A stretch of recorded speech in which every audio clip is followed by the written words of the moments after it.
Hello and welcome back to the Strategy Show. I'm your host Ben, and as usual we'll be talking through key business issues to help you understand the technical theories you need to know, as well as how they apply in the real business world. Today we're diving into a topic that affects absolutely everyone: information systems and ethics. Yes, that magical space where data, decision making and moral panic all meet each other. We're going to talk privacy, data ownership, accountability, system quality, and how all of this affects our quality of life. And I know exactly what you're thinking. You hear the words information systems, and you immediately picture a freezing cold server room or the IT guy asking if you've tried turning it off and on again.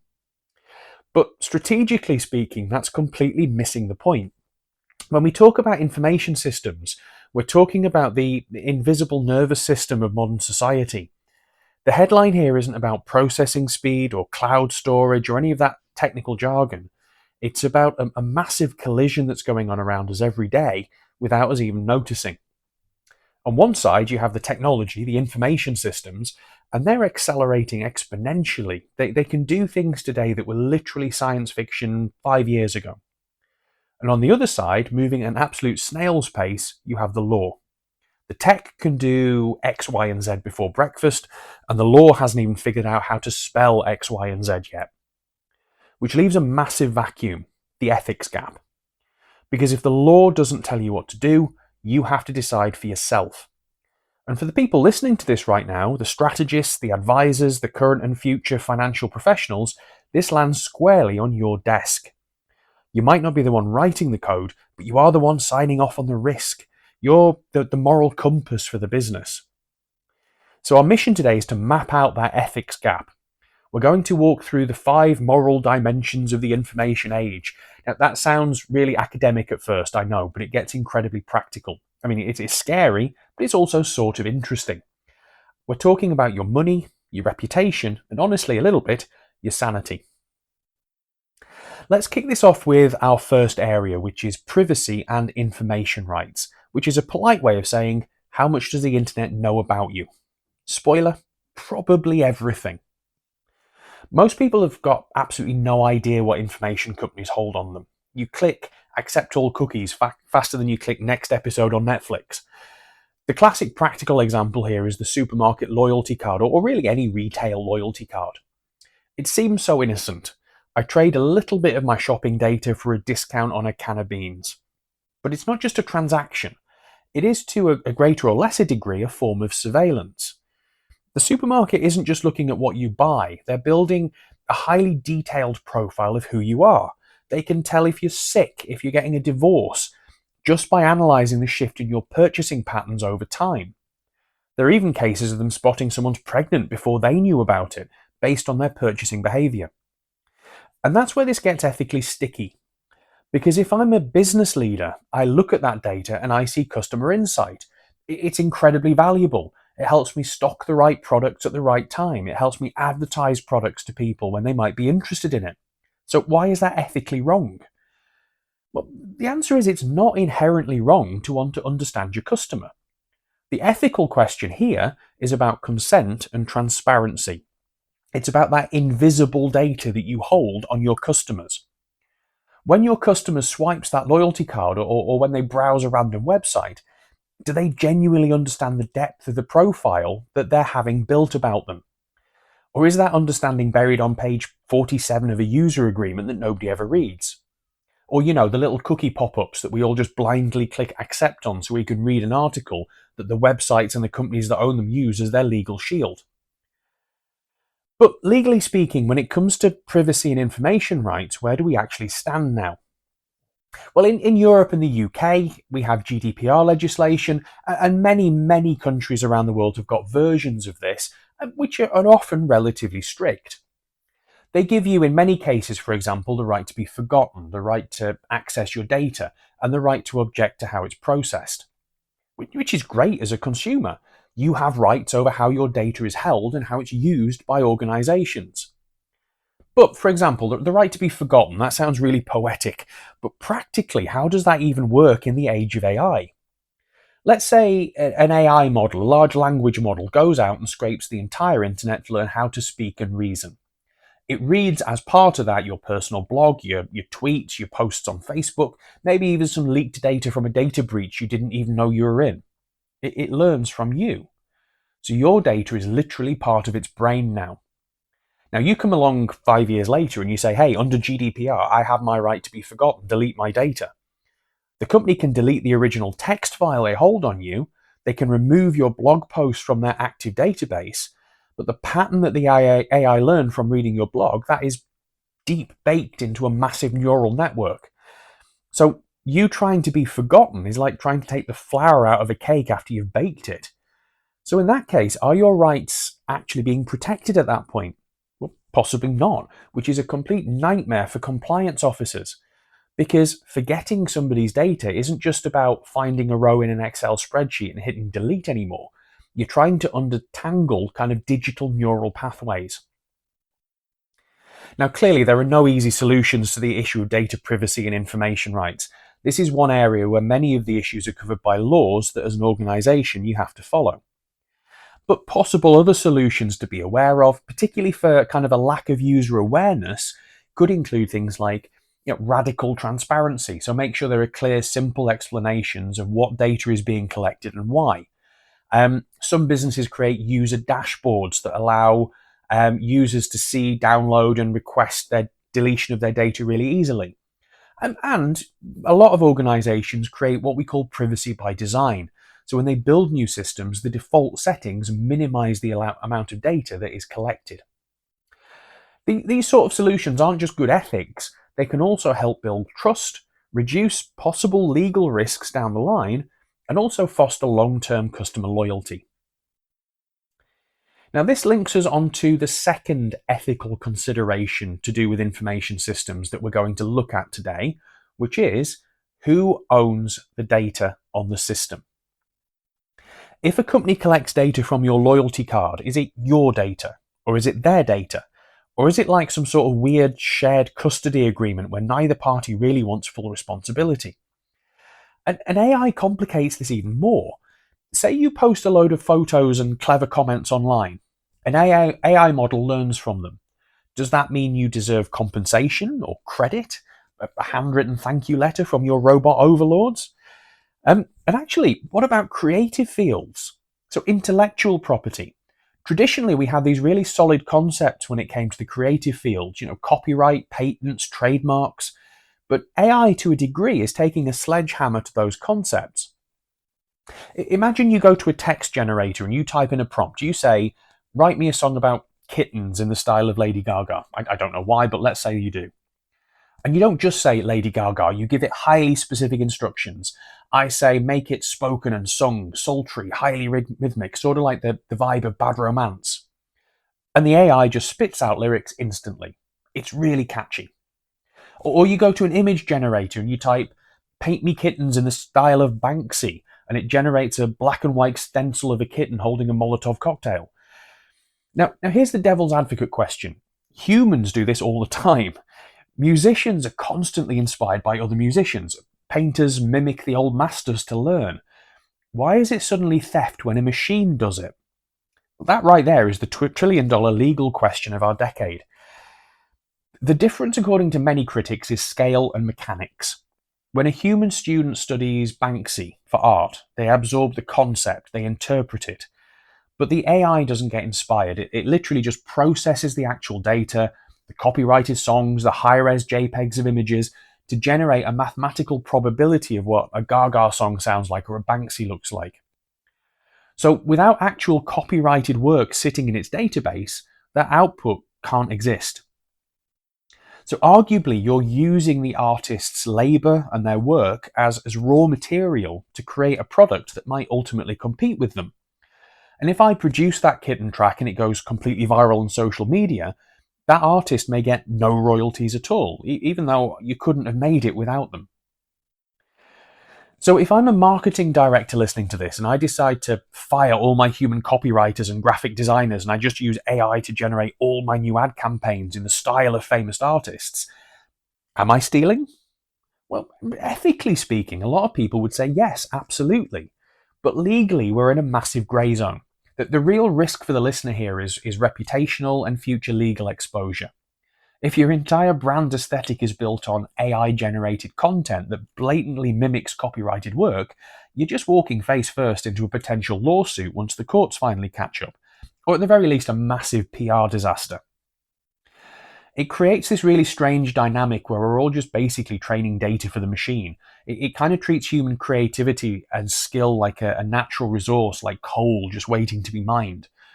And if you're in a creative industry, or really even if you just produce financial reports and analysis, you have to wonder, am I just training my permanent replacement every single time I hit save? Now, again, this is an incredibly complicated area. There are possible solutions that organizations consider. They could push for clear intellectual property rules around AI. They can use licensing models where creators can kind of opt in or out of their data sets being included within AI creations. And within organizations, we can make sure we write formal policies about who owns AI-generated insights before someone claims, a chatbot wrote your annual report.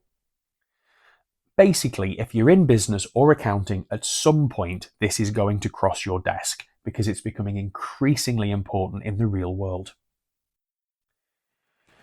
Now, let's move on to our next ethical conundrum when it comes to information systems. Responsibility, or as I like to call it, the blame game technology edition. Information systems can have real-world consequences. Biased algorithms can deny loans. Poorly trained healthcare AI can misdiagnose patients. Social media algorithms can push harmful content. A self-driving car can run someone over. So if something goes wrong, who's responsible? Is it the user? Is it the software developer? Is it the company using it? Is it the machine itself? Well, let's apply this question directly to business. Let's say I'm running a bank and I implement a shiny new AI algorithm to approve or deny mortgages. It's pitched to me as highly efficient, completely unbiased, purely mathematical.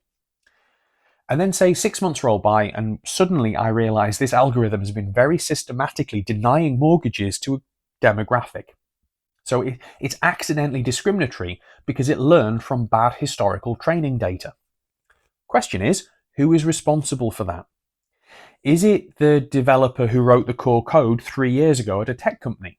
Is it the data scientist who selected the training set? Or is it the bank manager who just clicked run and then went out to lunch? I mean, the bank manager is definitely going to say, hey, don't look at me. The computer said no. I don't even know how the maths works. This phenomenon is called the diffusion of responsibility. In a traditional legacy system, if a human loan officer denied a loan out of obvious bias, then you would fire the loan officer. But here, the decisions made by this incredibly complex, really opaque interaction of code and historical data that literally no single human being fully understands. So what do? Can you sue an algorithm? You can't put software in jail. And this is why, for the listeners out there, the business advisors, the strategists, you absolutely cannot outsource accountability to a machine. If you deploy the system, you own the outcome. The computer did it is not a valid legal defense, and it's certainly not a moral one. Now that also kind of leads us into the minefield of social media moderation.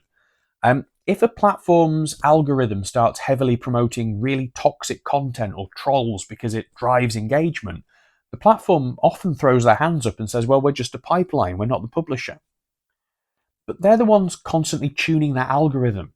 If you tweak the dial to maximize outrage just because outrage equals ad revenue, are you morally responsible for the real world consequences of that outrage, even if you didn't sit there and write that message? But that then brings up the censorship dilemma too, doesn't it? Because if the platform finally decides to step in and take responsibility, then they have to be the ones who decide what's obscene or what's harmful. And who defines what's obscene? Is it an AI filter? Is it a committee sitting in a boardroom in Silicon Valley?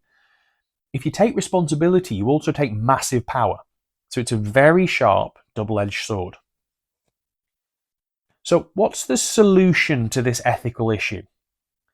One of the main things that companies do is they maintain a human in the loop, particularly for high-stakes decisions, healthcare, finance, physical safety. You never let the machine have the final unappealable vote. It can do the heavy lifting and it can recommend an action, but a human being has to verify it and decide. But doesn't that sort of defeat the whole purpose of automation? I mean, if I have to pay a human to review everything anyway, why did I just spend millions on the AI? And that's the ultimate trade off: efficiency versus accountability. If you want 100% frictionless automation, you have to accept the very real risk that you might destroy lives or completely bankrupt your company with a random glitch. Other solutions can include some businesses do regular algorithmic audits to try and detect bias in the outcomes. Um, Others keep transparent documentation of how decisions are made. So if there are any questions about, or threats of bias or accusations of bias, they can handle that. And many organizations have internal ethics or risks boards to help review new tech to try and minimize the chances of this happening. Ultimately, technology is supposed to assist decision making. It shouldn't be there to provide cover when things go wrong. Next up in our exploration of information system ethics is system quality. Now, obviously, all software has bugs, even the apps we love. But there's a world of difference between, oh, my music app crashed, and, the hospital system just lost your test results. What we need to ask for any information system is, what level of imperfection is acceptable? What are the consequences of failure? And how do we minimize risks? Because as consumers, we always kind of assume that all of these software things just work. We assume the calculator's always right. And that's a wildly dangerous assumption. There's a fascinating point about the software industry as a whole. It's basically the only industry on earth where you can sell a broken, unfinished product to millions of people and just promise to fix it later. Think about any other industry. Imagine buying a brand new car and you're driving down the highway and the wheels just fall off. And the manufacturer just shrugs and says, oh yeah, we knew about that bug, just download the over-the-air update next week. I mean, that manufacturer would probably go to prison, or at least they'd get heavily fined. But in software, that's standard operating procedure. Now, there's an inherent trade-off between quality and cost. Building perfect software is impossibly expensive and takes decades. So companies inevitably release just good enough software. But good enough really depends on what you're doing with it. I mean, again, if my Spotify app glitches and skips a song, I'm mildly annoyed. But if a hospital's patient record system glitches, then people might actually die. And the more complex the system gets, the more vulnerability you have to hacking, bad data, or just random corruption. Another example of system quality, when you're using most AI systems nowadays, AI offers you a huge range of AI tools. And then they have this little tiny disclaimer right in the bottom of the screen saying, AI generated content may be incorrect. It's an incredible admission when you think about it. They're essentially saying, here's this amazing, expensive miracle tool that will change your business, but by the way, it might totally hallucinate and lie to your face. But we all just use it anyway. We rely on it. And the ethical burden of that imperfection falls entirely on the end user. If you use Copilot or ChatGPT to draft a legally binding contract and it confidently cites a law that doesn't exist, which does happen, then that's on you. You accepted the system quality risk when you hit enter. So for our listeners, the actual takeaway is verify everything. Never assume that a system is infallible just because it has a slick user interface and costs a fortune. Verification is the new diligence. You cannot trust the dashboard anymore. Now, for a business, solutions regarding system quality tend to include things like extensive testing before systems go live, although that can be very expensive. Backup systems so failure doesn't mean you have a complete catastrophe. And clear risk thresholds, especially in sensitive sectors. Trying to identify what would the implication of system errors be, and therefore can we allow them or not. Finally, in our ethics chat today, let's talk about quality of life. So how these systems affect the humans behind the system. Information systems shape the way we work, we live, we shop, think, sleep, and occasionally argue with strangers online. This is basically the so what section. We have all this amazing technology, but we also have the erosion of privacy, the constant bugs, the accountability gaps. What is this actually doing to us as human beings? The possible negative impact of information systems on our lives is a bit of a doom scroll, I won't lie. We have the risk of, massive job losses due to automation and artificial intelligence, severe de-skilling, lots of stress, people getting locked out of services they need, the blurring of work-life boundaries, mental health and well-being issues, the list goes on. I mean, let's focus on techno-stress for a moment. It's a real clinical term now, the complete blurring of boundaries. Because your information systems are literally in your pocket 24/7. You're never actually off. Work and technology bleed into dinner. Dinner bleeds into family time, which bleeds into sleep. It feels like that is just modern life now, but it's a design choice. These systems, like social media, are purposefully designed to capture and hold human attention. It's the doom scrolling effect. Think about an endless social media feed. Now, your personal best interest, and mine as a human, is going to be to get a solid night of sleep and feel calm. But the system's core interest is to keep your eyeballs glued to the screen for as much ad revenue as possible. So if the machine learning model figures out that making you incredibly angry or anxious keeps you scrolling for another hour, it may deliberately feed you content that makes you angry or anxious. So the system's literally optimizing for your engagement at the direct expense of your mental health, which is a massive conflict of interest. Then you start adding things like deep fakes into the mix, the ability to flawlessly manipulate people, to confuse voters or defraud companies or just bamboozle people. It creates this baseline low trust society where you can't believe your own eyes. And if we move beyond societal issues, even within the workplace specifically, we have issues like de-skilling, which is a massive fear right now. By relying so heavily on smart systems, we slowly lose the ability to actually do the underlying work ourselves. So, if the junior financial analyst always uses AI to summarize the quarterly report and pull the trends, do they ever actually learn the critical skill of analysis? Probably not. And if the system suddenly breaks or the internet goes down, everyone just stands around staring at a blank screen because nobody knows how to use a pen and paper or do the maths anymore. It's a huge vulnerability. We're building absolute dependency on systems that we don't fully understand as individuals or businesses, and we definitely can't fix when they break. Now, again, while this is a very complex and difficult area to manage, as a manager or as a strategic director, we can consider possible solutions. So, where workers are impacted by automation, you can look at how we can retrain and upskill them. You can implement digital well-being policies for your users and for your staff, like the right to disconnect for employees. You can try and improve AI accuracy to avoid harmful outcomes, strengthen your cybersecurity to protect users from crime. The main thing to remember is whatever you do, the goal can't just be efficiency when you're creating an information system. It should be creating systems that enhance rather than draining human well-being. Well, we've covered a lot today. We've covered privacy, ownership, accountability, system quality, and the human impact of information systems.